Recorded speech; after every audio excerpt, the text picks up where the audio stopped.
ನಮಸ್ಕಾರ ಎಲ್ರಿಗೂ. ರಿಪೇರ್ ಮಾಡಿ ಪೇಜಲ್ಲಿ ಕಸ್ಟಮರ್ ಮೆಸೇಜ್ ಕಳಿಸಿದ್ರು, ಮೊಬೈಲ್ ಡಿಸ್ಪ್ಲೇ ಚೇಂಜ್ ಮಾಡಿದ್ರಿ ಆದರೆ ಫೇಸ್ ಐ ಡಿ ಬರ್ತಾ ಇರಲಿಲ್ಲ ಅಂತ. ಸೊ ಇನ್ನೊಂದು ಸತಿ ಡಿಸ್ಪ್ಲೇ ಚೇಂಜ್ ಮಾಡಿಸಿದ್ರೆ ಫೇಸ್ ಐ ಡಿ ಬರುತ್ತಾ ಅನ್ನೋದು ಅವ್ರ ಕ್ವಶನ್ ಇತ್ತು. ಸೊ ಅದ್ರ ಬಗ್ಗೆನೇ ಇವತ್ತಿನ ಟಾಪಿಕ್ ಇರುತ್ತೆ. ಇದು ಐಫೋನ್ 12 ಡಿಸ್ಪ್ಲೇ ಸಪ್ರೇಟ್ ಮಾಡಿದ್ದೀವಿ ನಾವು. ಡಿಸ್ಪ್ಲೇಯಲ್ಲಿ ನಿಮಗೆ ಬರೀ ಸ್ಪೀಕರ್ ಇರುತ್ತೆ, ಸ್ಪೀಕರ್ ಒಳಗಡೆ ಪ್ರಾಕ್ಸಿಮಿಟಿ ಸೆನ್ಸರ್ ಇರುತ್ತೆ, ಮೈಕ್ ಇರುತ್ತೆ ಮತ್ತು ಇಯರ್ ಪೀಸ್ ಸ್ಪೀಕರ್ ಇರುತ್ತೆ.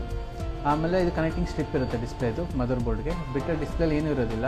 ಸೊ ನೀವು ಡಿಸ್ಪ್ಲೇ ಚೇಂಜ್ ಮಾಡಿದ್ರೆ ಫೇಸ್ ಐ ಡಿ ಹೋಗುತ್ತೆ ಅನ್ನೋದು ತಪ್ಪು. ಬಟ್ ಡಿಸ್ಪ್ಲೇ ತೆಗಿಬೇಕಾದ್ರೆ ನೀವು ಹಿಂಗೆ ಟೆಕ್ನಿಷಿಯನ್ ಡಿಸ್ಪ್ಲೇ ತೆಗಿಬೇಕಾದ್ರೆ ಈ ಸ್ಟ್ರಿಪ್ಪೇನ ಕಟ್ಟಾಯಿತು ಅಂದರೆ ಫೇಸ್ ಐ ಡಿ ಬರೋದಿಲ್ಲ. ಏಕೆಂದರೆ ಪ್ರಾಕ್ಸಿಮಿಟಿ ಸೆನ್ಸರ್ಗೂ ಅದಕ್ಕೂ ಲಿಂಕ್ ಇರುತ್ತೆ, ಹಂಗಾಗಿ ನಿಮಗೆ ಫೇಸ್ ಐ ಡಿ ಬರೋದಿಲ್ಲ. ಅದೊಂದು ಪ್ರಾಬಬಿಲಿಟಿ ಇರ್ಬೋದು.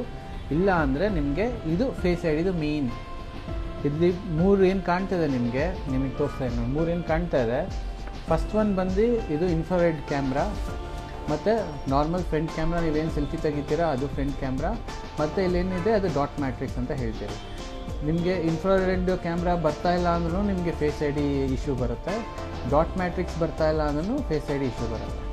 ಸೊ ಡಾಟ್ ಮ್ಯಾಟ್ರಿಕ್ಸ್ ನಿಮಗೆ ಫೇಸ್ ಐ ಡಿಲಿ ನಿಮ್ಮ ಫೇಸ್ಗಿಂತ ಕಣ್ಣಿನ ರೆಟಿನಾನ ಕ್ಯಾಪ್ಚರ್ ಮಾಡಿ ಫೇಸ್ ಐ ಡಿ ಓಪನ್ ಆಗೋದು, ಅದು ಡಾಟ್ ಮ್ಯಾಟ್ರಿಕ್ಸ್. ಇದು ತುಂಬ ಸೆನ್ಸಿಟಿವ್ ಇರುತ್ತೆ.